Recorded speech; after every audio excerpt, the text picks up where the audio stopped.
नमस्कार। मैं संगीता भट्ट आज आपको यूट्यूब माध्यम के द्वारा स्टैंडर्ड 8 विषय हिंदी पाठ 9 ममता।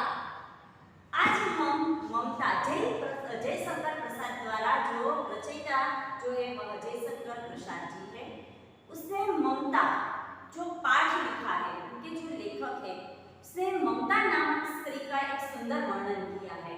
ममता जो है वह एक विधवा स्त्री है और जयशंकर प्रसाद जो ममता का यहाँ इस पाठ के अंदर जो वर्णन कर रहे हैं कि विधवा होने के बावजूद भी वह एक स्वमानी स्त्री है, वह अपना स्वमान नहीं छोड़ती और ममता रोहतास दुर्ग के मंत्री चूड़ामणि की एकमात्र दुहिता है। तो इतने बड़े दुर्ग के मंत्री जो है चूड़ामणि, उनकी विधवा स्त्री जो है ममता, उनका यहाँ सुंदर निरूपण किया है और साथ में शेरशाह के द्वारा भिजवाया हुआ उत्कोच ममता स्वीकार नहीं करती और आखिर में वह दुर्ग पर आक्रमण कर देता है और वह दुर्ग हासिल कर देता है। वहां से भागकर ममता उत्तर काशी के अंदर, जहां आज भी स्थित एक खंडहर है, उनके अंदर छिप जाती है और इसी प्रकार यहाँ ममता, शेरशाह, हुमायूं और अकबर ऐसे अलग अलग पात्रों के द्वारा जयशंकर प्रसाद ने यहाँ एक अलग से वर्णन किया है। आइए सबसे पहले हम उनके शब्दार्थ देखते हैं। शब्दार्थ के अंदर तृणगुल्म यानी घास का समूह, तृणगुल्म तो घास का जो समूह है, जाड़ी है, उनके अंदर ममता छिप जाती है। ऐसा एक खंडहर है और उनके अंदर ममता छिप जाती है। तीक्ष्ण यानी तेज, प्रवाह बहाव, उसी प्रवाह के अंदर जो ममता जो है वह एक दुखी विधवा स्त्री है और अपने दुख के अंदर जिस प्रकार जो समुद्र सागर के अंदर जो लहरें उठती है, उनके प्रवाह के अंदर ममता भी अपना जीवन उन्हीं के अंदर वह बेसुध यानी उन्हीं के अंदर वह डुबो देती है और वह अंदर से दुखी है। तो यहाँ प्रवाह यानी बहाव, उसी प्रवाह के अंदर, उसी बहाव के अंदर ममता जो है अपना जीवन लगाने में बेसुध है। वेदना, पीड़ा, दुख, विकल, बेचैन, व्यथित, पीड़ित, दुखिता, पुत्री, कन्या, चूड़ामणि की एकमात्र दुहिता यानी पुत्री कन्या। प्रकोष्ठ, भवन के फाटक के पास का कमरा, जहां जिस दुर्ग के अंदर एक भवन यानी एक कमरा जो है उनके अंदर ममता बैठी हुई है, तो उसे यहाँ प्रकोष्ठ कहा गया है। उत्कोच, घूस, रिश्वत, प्राचीर, चार दीवारी, विभूति, समृद्धि, प्रभुता, विपन्न होकर यानी संकटग्रस्त। यहाँ हुमायूं के बारे में ये शब्द लिखा गया है कि जब शेरशाह के साथ चौसा नामक युद्ध के अंदर हुमायूं जो है वह विपन्न हो गया था, संकटग्रस्त हो गया था। आतताई, अन्यायी, विरक्त, खिन्न, दुखी, जीर्ण, वृद्ध, जर्जर, टूटा फूटा। यहाँ ममता के लिए उनका शरीर जो है वह जीर्ण हो चुका था, तो वहाँ ममता के लिए वृद्ध शब्द, साथ में जो खंडहर है वो भी एक जर्जरित यानी कि जर्जर अवस्था में है, अवस्था के अंदर है, तो उनके लिए जीर्ण शब्द लगाया गया है। मृगदा, शिकारियों के भय से मृगों के छिपने का वह वन जिनमें पर्याप्त मृग हो। जब ममता शेरशाह से भागकर, जब वह रोहतास दुर्ग से भागकर चली गई थी वह उत्तर काशी के अंदर, और वहां जब उन्हें ढूंढते हुए, अगर उसे ऐसा लगा था कि शेरशाह मुझे कहीं से भी वह ढूंढ न ले, तो वह मृगदा के अंदर छिप जाती है, यानी कि शिकारियों के भय से जब मृग जिस स्थान पर छिप जाता है उसी स्थान के अंदर ममता छिप जाती है। अब हम पाठ का शब्दशः चर्चा करेंगे। इस पाठ के अंदर जो ममता, शेरशाह, हुमायूं और अकबर यहाँ जो सुंदर निरूपण किया है, तो आइए अब हम इस पाठ के अंदर शब्दशः चर्चा करेंगे। रोहतास के प्रकोष्ठ में बैठी हुई युवती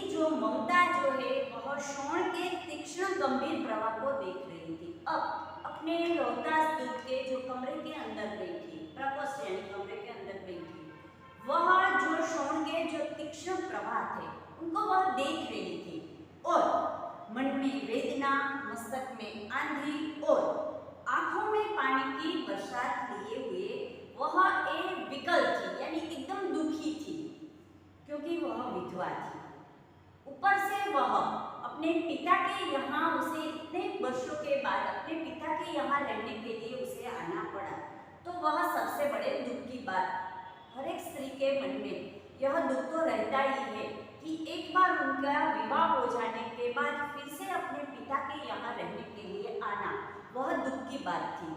साथ में वह रोहतास दुर्ग के मंत्री चूड़ामणि की एकमात्र दुहिता थी, उसके लिए कोई अभाव होना असंभव था, परंतु वह विधवा थी, वह विडंबना, और यह विडंबना का कोई अंत ही नहीं था। इतने दुखी थी कि उनका दुख उनके पिता यानी चूड़ामणि भी दुख दूर नहीं कर सकते थे, ऐसा वह दुख था कि वह विधवा थी। चूड़ामणि ने चुपचाप उनके प्रकोष्ठ के अंदर, उनके कमरे के अंदर वह प्रवेश किया, पर ममता को इस बात का पता नहीं था, क्योंकि वह खुद अपने दुख के अंदर दुखी थी और शोण के प्रवाह और उसके कलनाद में ममता अपना जीवन मिलाने में बेसुध थी। वह उसी प्रवाह के अंदर अपना जीवन मिलाने के अंदर वह इतनी दुखी थी कि उसे पता भी नहीं चला कि उनके पिता अपने कमरे तक आ गए। पिता का आना न जान सके चूड़ामणि व्यतीत हो उठे। चूड़ामणि भी अपनी दुखी बेटी को देखकर खुद भी दुखी होने लगे और स्नेहपालिका पुत्री के लिए क्या करे यह स्थिर न कर सकते थे कि अपनी बेटी के लिए वो उनका दुख कैसे दूर करे, वह समझ नहीं सकते थे। लौटकर वह बाहर चले जाते। अब जैसे ही चूड़ामणि ने उनके कमरे के अंदर कदम रखा, ममता को पता नहीं चला और वह खुद चूड़ामणि जो है वह दुखी होकर बाहर चले गए। अब वह स्थिर नहीं कर सकते थे कि वह अपनी बेटी का दुख कैसे दूर कर सके, परंतु आज मंत्री के मन में बड़ी दुश्चिंता थी। आज जो बात वह ममता को, अपनी बेटी को जो कहने के लिए उसके कमरे तक आ गए थे, तो उनके पैर सीधे नहीं पड़ सकते थे कि वह अभी भी उसी बात की चिंता में थे कि वह कैसे अपनी बेटी को बताए। यह एक पहर बीत जाता है, दूसरे पहर के अंदर अब जो चूड़ामणि है वह अकेले नहीं आते, उनके साथ 10 सेवक को लेकर चांदी के बड़े बड़े थालों के अंदर वह स्वर्ण सोने से भरा हुआ था और उस पर आवरण बिछाया हुआ था। अब अपने साथ 10 सेवकों को लेकर वह ममता के कमरे तक आ जाते हैं। ममता को एक साथ इतने सारे लोगों के पग की आहट सुनकर वह घूमकर देखने लगती है और उसने देखा कि उनके पिता और उनके साथ 10 सेवक जो थे वह चांदी के बड़े बड़े थालों के अंदर कुछ लिए हुए अपने कमरे तक आ जाते हैं। तब ममता ने पूछा कि ये क्या है पिताजी। जब वह बड़े बड़े थाल के ऊपर आवरण ढका हुआ था तो उसने पिताजी से पूछा कि यह क्या है। तब वह चूड़ामणि उसके उत्तर में कहते हैं कि तेरे लिए है बेटी, ये उपहार है, कहकर वह जो आवरण ढका हुआ था वह उसने उलट दिया कि मैं तुम्हारे लिए लेकर आया हूँ। स्वर्ण का पीलापन इस सुनहरी संध्या में विकीर्ण होने लगा। विकीर्ण होना यानी फैल जाना। इतना सोना देखकर पूरे संध्या शाम के समय उसने देखा कि पूरे कमरे के अंदर पूरा जो प्रकाश सोने का जो सुनहरा प्रकाश था पूरे कमरे के अंदर फैल जाता है और मंत्री उसे कहते हैं कि ये तुम्हारे लिए, यानी चूड़ामणि कहते हैं कि ये तुम्हारे लिए भेंट लेकर आया हूँ। उसी प्रकार ममता ये भेंट देकर चौंक उठती है और यह कहाँ से आया कि इतना सारा सोना पिताजी, ये कहाँ से आया, किसने दिया। वो समझ जाती है कि किसी ने उसे उत्कोच यानी कि रिश्वत भिजवाई है। चुप रहो ममता, ये तुम्हारे लिए है, कि तुम चुप ही रहो, ये सब तुम्हारे लिए है। तो क्या अपने शत्रु का उत्कोच स्वीकार कर लिया कि क्या आपने जो दुश्मन ने जो रिश्वत भिजवाई थी वह स्वीकार कर ली। पिताजी ये तो अनर्थ है, ये नहीं हो सकता, ये हम यह नहीं स्वीकार सकते क्योंकि हम तो ब्राह्मण है और ब्राह्मण जो है कभी इसी प्रकार की उत्कोच स्वीकार नहीं सकते। लौटा दीजिए पिताजी, हम लोग ब्राह्मण हैं और हम यह नहीं ले सकते। ऐसा कहकर वह पिताजी को ये लौटाने के लिए ममता जो है वह जिद करती है। तब उनके पिताजी यानी कि चूड़ामणि जो है वह ममता से कहते हैं कि इस पतंगमुख प्राचीन सामंत वंश का अंत समय है बेटी, कि अब पतन होने वाला है, कि जिस दिन ये शेरशाह रोहतास दुर्ग पर आक्रमण कर देगा और उसी दिन मंत्रित्व नहीं रहेगा और उस दिन के लिए बेटी ये सब काम आएगा कि कभी भी जो शेरशाह है वह रोहतास दुर्ग के ऊपर आक्रमण कर देगा, तब मैं मंत्री नहीं रहूंगा, हमारे पास ये दुर्ग नहीं रहेगा। तो इस दिन के लिए तुम्हारे भविष्य के लिए मैंने तुम्हारा भविष्य सुरक्षित करना चाहता हूँ, तो इस दिन के लिए यह हम स्वीकार कर लेते हैं। पर ममता इस बात से मना करती है और वह कहती है कि हे भगवान, विपद के लिए कोई इतना आयोजन करके रखता है कि कोई मुश्किल के लिए भी आयोजन करके रखता है। मुश्किल के लिए कोई आयोजन ही नहीं होता, वो तो जब आती है उसी समय देखा जाता है कि वो किस तरह का संकट आफत किस तरह की है, उसके लिए कोई आयोजन करके नहीं रखता है। और परम पिता की इच्छा के विरुद्ध है, तो ईश्वर के विरुद्ध है, हम खुद को स्वीकार ही नहीं कर सकते। क्या पिताजी हमें कोई भीख भी नहीं मिलेगी कि हम तो ब्राह्मण हैं, क्या कोई हमें भीख भी नहीं देगा? दो तरह का अनाज, दो समय का जो अनाज है वो तो कोई भी हमें दे सकता है क्योंकि ब्राह्मण है और ब्राह्मण लोग तो कभी किसी से भीख मांग सकते हैं, तो हमें और क्या चाहिए? तो भीख तो हमें कहीं से भी मिल सकती है। और ऐसा कहकर वह अपने पिताजी से वह ये उत्कोच जो है शेरशाह के द्वारा जो भिजवाई गई थी उसे मना करती है, स्वीकार नहीं करती। तब चूड़ामणि गुस्सा होकर अपनी बेटी से यानी कि ममता से कहता है कि तू तो बिल्कुल मूर्ख है, कि इसे स्वीकार कर लेना चाहिए, पर ममता इस बात के लिए नहीं मानती है। इतना कहकर चूड़ामणि उसके कमरे से बाहर चले जाते हैं। दूसरे ही दिन जैसे ही शेरशाह को पता चला, उनके ठीक दूसरे ही दिन डोलियों का तांता आ रहा था और मंत्री चूड़ामणि का हृदय धक-धक करने लगा। निश्चिंत ही शेरशाह उनके दुर्ग पर आक्रमण करने के लिए आ पहुंचा है और वे अपने को रोक न सके। उन्होंने रोहतास दुर्ग के तोरण पर डोलियों का आवरण खुलवाना चाहा और पठान से कहा कि यह जो है वह बिल्कुल महिलाओं का अपमान करना है। अब क्या होगा? शेरशाह तो दुर्ग पर उसने आक्रमण कर दिया और वहां तक पहुंच गई। जैसे ही ममता ने उत्कोच लेने से मना किया और शेरशाह अपने सैनिकों को लेकर दुर्ग पर आक्रमण करने लगे। बात इतनी आगे बढ़ गई, अब क्या होगा? चारों ओर से पूरा दुर्ग घेर लिया और अंदर प्रवेश कर भी लिया शेरशाह के सैनिकों ने। अब इतनी बात आगे बढ़ गई, तलवारें खींची गई, मंत्री मारे गए, राजा रानी को सब छली हो गए और वहां से जो भाग निकली सिर्फ एक ममता, बाकी जितने भी लोग रोहतास दुर्ग के अंदर थे वो सब मारे गए और वहां से सिर्फ अकेली ममता भागकर चली गई। अब शेरशाह से तो वह बच गई और वहां से भागकर वह गई उत्तर काशी के अंदर। वहां धर्मचक्र विहार मौर्यगुप्त सम्राटों की कीर्ति का खंडर था, उसी खंडर के अंदर वह छिप जाती है।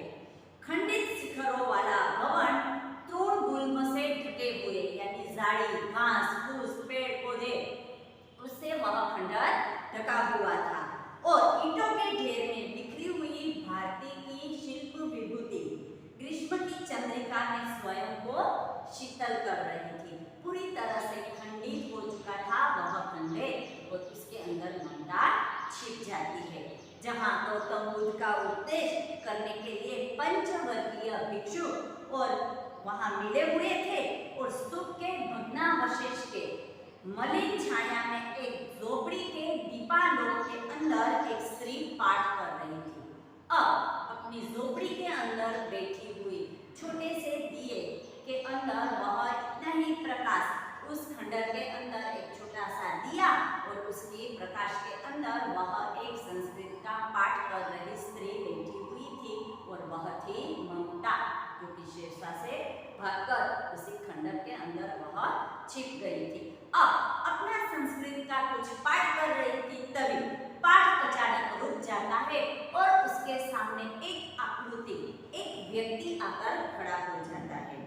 हताश आकृति दीपक के मंद प्रकाश के सामने खड़ी रह जाती है। स्त्री बोल उठी। उसने कपाट बंद करना, जैसे ही उस व्यक्ति को देखा तो वह सीधा ही स्त्री यानी कि ममता उठ खड़ी हुई और उसने अपना झोपड़ी का कपाट बंद करना चाहा। और परंतु उस व्यक्ति ने कहा कि माता, मुझे आश्रय चाहिए, कि आप मेरे से डरो नहीं। मैं यहाँ एक रात के लिए यहाँ विश्राम करना चाहता हूँ, मैं यहाँ आश्रय करना चाहता हूँ, कि आप मेरे से डरो नहीं। ऐसा उस व्यक्ति जो ममता के सामने आकर खड़ा था, उस व्यक्ति ने ऐसा कहा। तब ममता ने उसे पूछा कि तुम कौन हो? स्त्री ने इसी प्रकार का उस जो आने वाले व्यक्ति था उसको उसने पूछा। मैं मुगल हूँ और चौसा युद्ध में शेरशाह से विपन्न होकर रक्षा चाहता हूँ। एक रात मेरे से कि इस रात के लिए मेरे से आगे चला नहीं जाता है, तो मैं यह एक रात यहाँ ठहरना चाहता हूँ, मैं यहाँ विश्राम करना चाहता हूँ। अब जैसे ही शेरशाह का नाम सुना और वह अत्यंत भयभीत हो जाती है कि क्या ये भी शेरशाह से विपन्न होकर, इससे पराजित होकर आया है? मैं भी शेरशाह से भागकर यहाँ आई थी और ये जो व्यक्ति आया है वो भी शेरशाह से ही भागकर आया है। तो क्या होगा कि यह शेरशाह ही नहीं है, कि शायद वो मेरे साथ छल करना चाहता हो, धोखा देगा। तो वह उस व्यक्ति को पूछती है कि क्या शेरशाह से? इतना कहकर स्त्री ने अपने ओठ काट लिए। वह चुप हो जाती है कि क्या तुम भी शेरशाह से विपन्न होकर, पराजित होकर? ऐसा तो कभी हो ही नहीं सकता। तब वह व्यक्ति कहता है कि हाँ माता, कि शेरशाह से मैं भी पराजित हो चुका हूँ, परंतु तुम भी मुझे वैसे ही क्रूर दिखते हो, कि तुम भी मुझे ऐसे ही आतताई, अन्यायी, कि तुम भी मुझे ऐसे ही क्रूर दिखते हो जैसे शेरशाह दिखता था, क्योंकि छोटा सा दिया जल रहा था और उसका जो प्रकाश था एकदम मंद था, तो उसमें उस व्यक्ति का चेहरा ठीक से नजर नहीं आता था। इसीलिए ममता कहती है कि तुम भी मुझे शेरशाह जैसे ही दिख रहे हो। अब वही भीषण रक्त की प्यास, वही निष्ठुर प्रतिबिंब और मुख पर भी वैसे ही कि ऐसा लगता है कि तुम्हारा मुख पूरी तरह से खून से लथपथ है। तो मुझे वही शेरशाह ही नजर आते हो। कहने का मतलब वही है कि मेरी कुटी में कोई स्थान नहीं है, कि शायद तुम मेरे साथ कोई धोखा करोगे, छल करोगे। इसीलिए ममता जो है वह उस व्यक्ति को मना करती है कि नहीं, मेरी कुटिया के अंदर कोई स्थान नहीं है। अब मेरा तब वह जो व्यक्ति है वह समझाता है, वह स्त्री को कहता है कि मेरा गला सूख रहा है, मेरे साथी छूट गए हैं, अश्व गिर गए हैं, इतना थका हूँ, इतना कहकर पूरा ब्रह्मांड उसके ऊपर घूमने लगा और वह बेहोश होकर जमीन पर गिर जाता है और आगे उससे कुछ भी बोला नहीं जाता और वह बेहोश हो गया। अब वह व्यक्ति जो था वो तो बेहोश हो चुका, इसीलिए ममता अब मन ही मन सोच रही है कि भले ही कोई भी व्यक्ति है वो मेरे द्वार पर आया हुआ है तो वह अतिथि है और अतिथि का सत्कार करना वो मेरे धर्म के अंदर है, क्योंकि मैं ब्राह्मण हूँ और ब्राह्मण जो है वह अतिथि धर्म का सत्कार करता है, मुझे तो अपना कर्तव्य निभाना ही पड़ेगा। ऐसा कहकर उसने उस व्यक्ति को पानी पिलाना चाहा और व्यक्ति के अंदर जान आ गई, उनके प्राणों की रक्षा हो गई। तो इसी प्रकार जो है ममता ने उस व्यक्ति जो आया हुआ था उनके दरवाजे पर, उनके प्राणों की रक्षा हुई। वह सोचने लगी कि ये सब दया के पात्र तो है नहीं, कि उनके पिता के वध करने वाले कोई आतताई, अन्यायी भी हो सकते हैं, पर फिर भी वह अपने मन को मना लेती है और उस व्यक्ति की वह रक्षा करती है। फिर वह व्यक्ति जो था वह एकदम अच्छे से स्वस्थ होकर वह उसे कहने लगा कि माता, अगर आप मेरे से डर रहे हो तो मैं यहाँ से चला जाता हूँ। परंतु स्त्री जो है वह विचार कर रही थी कि मैं ब्राह्मणी हूँ और मुझे तो अपना धर्म जो है अतिथि देव का सत्कार, तो उनका पालन तो करना ही चाहिए, परंतु ये सब यहाँ नहीं, ये सब दया के पात्र नहीं। तो उसके मन में इसी प्रकार के कितने सारे विचार आते गए और आखिर में उस व्यक्ति को अपनी झोपड़ी के अंदर वह विश्राम करने के लिए उस व्यक्ति को अपनी झोपड़ी में दे देती है जगह और वह खुद पास वाले खंडर के अंदर चली जाती है। अभी भी उसके मन में कहीं पर उसे ऐसा लग रहा था कि ये शायद शेरशाह होगा, पर उस व्यक्ति ने बातों बातों में ऐसा कहा कि मैं एक मुगल हूँ और मैं यहाँ एक रात के लिए विश्राम चाहता हूँ और मैं कभी स्त्रियों के साथ कभी छल नहीं कर सकता, क्योंकि मेरा जो वंश है मैं तैमूर वंश का हूँ, तो मैं कभी स्त्रियों के साथ कभी छल नहीं करता।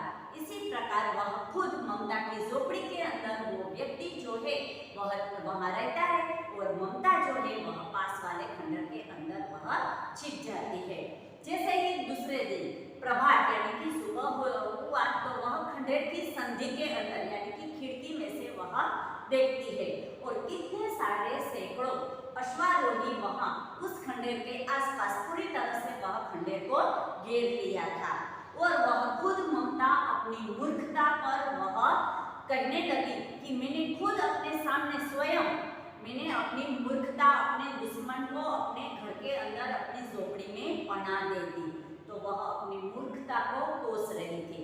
अब क्या फायदा, पूरी तरह से वह खंडर को चारों ओर से घेर लिया था। एकाएक झोपड़ी से निकलकर वह जो व्यक्ति था वह अपने सैनिक यानी कि मिर्जा से कहने लगा कि मैं यहाँ पूरी तरह से स्वस्थ हूँ, कि मैं ठीक हूँ, अब मेरे प्राण की रक्षा हो गई है, तो मैं पूरी तरह से स्वस्थ हूँ। ऐसा कहकर वह अपने मिर्जा को कहने लगा। शब्द सुनते ही प्रसन्नता की चित्कार ध्वनि से पूरा वातावरण गूंज उठता है। अब ममता को पता चल गया कि ये व्यक्ति जो है वह निश्चिंत ही शेरशाह होगा, क्योंकि वह अपने सैनिक को कहने लगा कि मैं यहाँ स्वस्थ हूँ। अब और भी ममता जो है वह भयभीत होकर वह और भी खंडर के अंदर छिपने का प्रयास करती है और वह जैसे ही जो व्यक्ति है वह अपने पति अपने सैनिक को कहने लगा कि वो स्त्री कहाँ है, कि कहीं से भी उस स्त्री को ढूंढ निकालो, और ममता छिपने के लिए अधिक सचेष्ट हो जाती है और जिस तरह वह दिन भर के अंदर वहां पर ही रही, मृगदाव के अंदर ही वह रहती है। संध्या हो गई, वो लोग जाने लगे। ममता ने सुना, वह तो खंडर के अंदर ही थी और जो लोग थे वह जाते जाते उसमें जो मुगल था वह कहने लगा था कि जैसे ही वह अपने पति को कहने लगा, घोड़े पर सवार होते हुए उसने कहा कि मिर्जा उस स्त्री को मैं और कुछ नहीं दे सका, तो जब भी यहाँ दूसरी बार आओ तो इस जगह पर एक बड़ा सा मकान या तो महल बनवा देना, क्योंकि मैंने एक रात यहाँ विश्राम पाया था और यह स्थान कभी भूलना मत। ऐसा कहने के बाद वो सारे मिर्जा सैनिक और वो व्यक्ति जो था वहां से चले गए। फिर जाकर पता चला कि वह जो व्यक्ति था वो शेरशाह नहीं था बल्कि वह हुमायूं था, पर क्या फायदा, वो सब तो वहां से चले गए।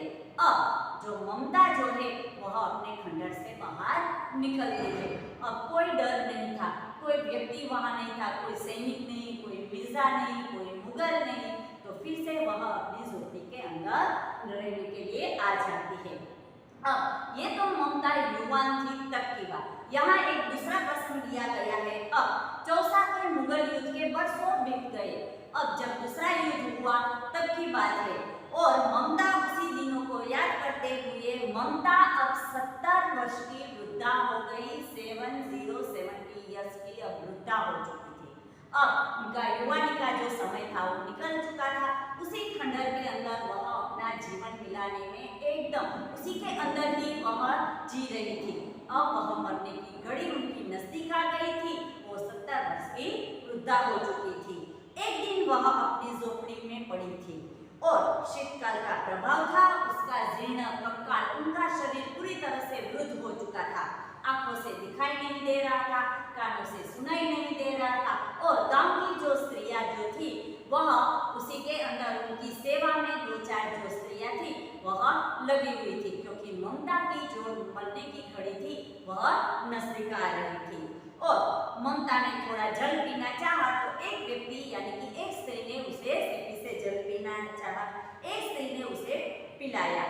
तब अचानक ही फिर से इतने वर्षों के बाद फिर से एक अश्वारोही उसी तरह उनकी झोपड़ी के दरवाजे पर आकर खड़ा हो जाता है और वह बाहर मिर्जा से कह रहा था कि शायद वो वृद्धा जो है वो तो जिंदा नहीं रही होगी। तो अब मेरे पिताजी ने और मिर्जा ने यहाँ जो नक्शा तैयार किया है यह स्थान का है, पर वो वृद्धा तो जिंदा नहीं होगी, तो मैं यहाँ कैसे मकान बनवाऊं या तो महल, क्योंकि अब मैं किससे पूछूं कि मेरे पिताजी ने किस छप्पर के नीचे आश्रय लिया था। अब जो वो व्यक्ति था वह हुमायूं का बेटा अकबर था। वो अपने पिता की याद में, उनकी स्मृति में उसने कहा था कि इस जगह पर यहाँ एक बड़ा सा महल या तो मकान बनवा देना, पर मैं किसको पूछूं, इतने सारे छप्पर, इतने सारे खंडर है, तो मेरे पिताजी ने किस छप्पर के नीचे यहाँ विश्राम पाया था वो मैं किसको जाकर पूछूं। यह कान के अंदर ये जो वृद्धा जो थी ये शब्द उनके कान में सुनाई पड़े और उस व्यक्ति को उसने अंदर बुलाना चाहा और वह अकबर को कहने लगी कि मुझे पता नहीं कि वो व्यक्ति कौन था, तुम्हारे पिताजी यानी कि हुमायूं थे या कोई और व्यक्ति, पर जाते जाते वो इतना कहकर गए थे कि भाई यहाँ एक बड़ा सा मकान या तो महल बनवा देना, और मैंने ही इसी स्थान के नीचे इसी खंडर के अंदर उसे विश्राम दिया था। और इतना कहकर वो वृद्धा जो थे उनके प्राण पंखेरु उड़ गए, यानी कि वह मर जाती है। और वो जो व्यक्ति यानी कि हुमायूं का बेटा अकबर वो तो अवाक ही खड़ा रह जाता है और वह सोचने लगता है कि अभी भी वो वृद्धा जो है वह जिंदा है, तो वो पहले अगर आया होता तो शायद उसे अच्छे से मकान उनको रहने के लिए मिल सकता, पर अब क्या फायदा, वो वृद्धा तो मर चुकी थी और वो व्यक्ति ऐसे ही अवाक खड़ा रह जाता है। फिर वहाँ एक बड़ा सा अष्टकोणीय मंदिर बनवाया गया और उन पर एक बड़ा सा शिलालेख लगाया गया और सातों देश के नरेश हुमायूं ने एक दिन यहाँ विश्राम पाया था और उनके पुत्र अकबर ने उनकी स्मृति के में एक विशाल गगनचुंबी मंदिर बनवाया गया, पर ममता का कहीं पर जिक्र नहीं था। इसी बात से यह पता चलता है कि जो अकबर ने जो कार्य किया वो एक तरह से देखा जाए तो वो गलत था, क्योंकि उसने कोई मकान नहीं बनवाया, एक बड़ा सा मंदिर बनवाया, वो बात शायद सही है, पर उसमें ममता का कहीं पर जिक्र नहीं था। उनके पिता की स्मृति में जो एक गगनचुंबी मंदिर बनवाया वो बात सही है, पर ममता का कहीं पर जिक्र नहीं किया, वो बात एक तरह से गलत साबित हुई। तो इस पाठ के अंदर हमारे जो लेखक जयशंकर प्रसाद जी है सुंदर वर्णन किया है। तो ममता जब तक जिंदा रही तब तक वह दुखी ही रही, इस बात से, इस पाठ से यह पता चलता है। अस्तु।